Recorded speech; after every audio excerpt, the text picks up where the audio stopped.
Bonjour à tous, bienvenue à l'annexe 2 sur la teinture du podcast de Marie. Donc je suis tricoti_tricota sur Instagram et Ars Lupin sur Ravelry et dans la vraie vie bien évidemment Marie.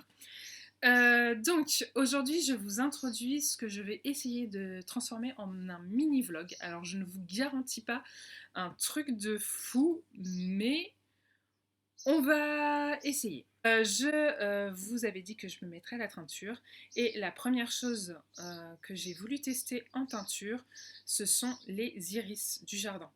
Donc je vous mettrai une petite photo si j'y pense. Alors j'ai pas pris de photo des iris de mon jardin, mais voilà. J'ai l'immense avantage d'habiter en Normandie, à la limite de la région parisienne, et cette année a été une année très propice aux iris. Donc vous avez eu beaucoup d'iris dans le coin, bleus. Donc j'ai surtout utilisé des bleus foncés et des bleus clairs et que j'ai cueilli un peu à droite et à gauche parce que vous avez pas mal de villes et de villages qui le mettent en fait sur leur parterre. Alors, je précise, je n'ai pas cueilli de fleurs ouvertes, j'ai cueilli les fleurs une fois qu'elles commençaient à faner ou qu'elles étaient carrément fanées. J'ai utilisé donc je les ai mises à sécher. Alors il faut faire très attention quand vous récupérez des fleurs, c'est que ça a une grosse tendance à moisir. Donc même dans du tissu, etc. Moi pour finir, je les ai mises dans ma lèche-frite que j'avais recouvert d'un torchon de façon à éviter que ça moisisse. Parce que même dans un carton, en fait, ça avait commencé à moisir malheureusement. Donc voilà, je vais vous laisser avec différents extraits qui vous montrent un petit peu ça s'est déroulé. Donc c'est pareil, on sera sur une annexe assez courte comme la première.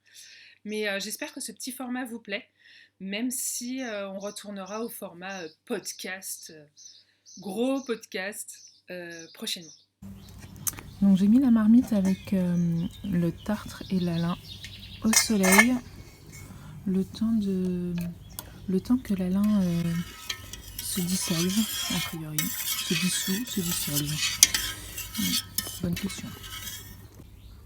Je vous fais une petite démonstration de la différence entre les écheveaux de chez Alice Création. Donc là qui plonge dans le bain d'Alain. Donc ça, écheveau Alice Création, écheveau Lily Neige. Hop.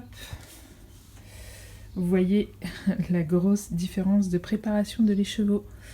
Donc là, c'est parti pour le petit bain d'Alain.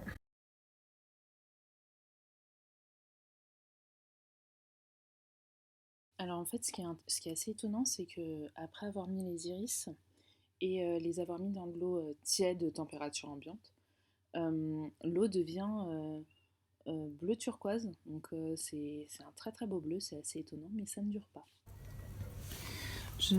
Je sais pas si je vais arriver à vous rendre la beauté de cette chose, quoi, mais c'est incroyable. Ouais, bah si, ça rend bien. C'est assez incroyable, hein. Bon, j'attends que ça refroidisse encore un petit peu avant de vider le bain, mais la couleur est incroyable.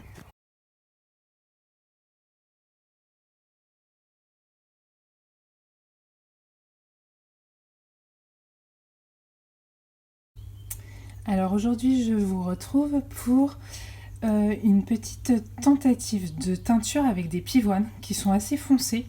Pour la plupart, ce sont les pivoines du jardin de ma maman qu'elle a cueillies amoureusement et qu'elle a récupérées amoureusement. Donc, on est parti, même procédé que pour les iris, et puis je vous tiens au courant. Ah oui, petite nuance par rapport aux iris, je vais essayer de le faire avec de l'eau de pluie. Voilà, pour avoir un pH un peu plus neutre que celui que j'avais eu, je pense. Donc il faut imaginer que dans le jardin de ma maman, les pivoines sont violet foncé. Pas tout à fait pourpre, violet foncé. Elles sont très très belles ces pivoines. Et du coup, l'avantage ou l'inconvénient du livre Teindre sa laine, là, écrit par nos deux amies norvégiennes que nous avons ici, donc Dagestad et Esnes, disent qu'avec la pivoine, ça donne de très belles couleurs, même si elles disent que la pivoine se trouve dans les jardins anciens, du genre les pivoines c'est démodé, moi j'adore les pivoines, j'en ai planté dans mon jardin, j'adore ça, je trouve que ça sent bon, je trouve ça beau, mais elles ne donnent pas le résultat au niveau de la couleur, donc du coup j'attendais. J'attendais et je vais vous insérer 2-3 photos, mais vous allez voir au niveau des couleurs, au début je me suis dit ouh là là. Alors, moment de vérité, ça a l'air marron, pas terrible, mais en fait, ça donne un très joli mordoré. Voilà. Et au final, ça nous donne. Il